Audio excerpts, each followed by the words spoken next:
उस समय नहीं तो वो डायरेक्ट हाथ लिया पकड़ के और जाके स्कूल में छोड़ाया। वो स्कूल से आया तो मेरे को बता रही थी लड़की। क्या क्या बताया बच्ची ने, थोड़ा बता सकते बच्ची ने बोला कि जो सपना के पापा मेरे साथ ऐसा ऐसा किया है। अच्छा, हाँ, कि मेरा पैंट खोल दिया है, ऐसा ऐसा काम किया है।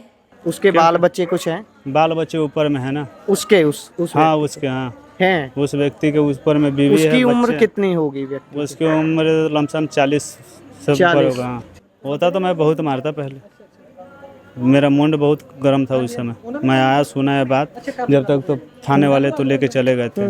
ऐसा करना नहीं चाहिए उसको। खुद को उम्र का तो कम से कम ख्याल करो कि मेरा उम्र क्या है, बच्ची का उम्र क्या है। क्या बोल रहा था वो? कुछ वो कह रहा था कि अभी और मैं ऐसे कर सकता हूँ, मेरे को कोई नहीं रोक सकता। ये सच में उसने बोला? हाँ जी, पुलिस वाले के सामने ही बोला उसने। वो ड्रग भी लेता है, नशा भी? हाँ जी, नशा भी करता है, अपनी बोटी को भी मारता है, पीटता है, घर में खर्चा उर्चा नहीं देता है, नशा करके जहाँ तहाँ रहता है।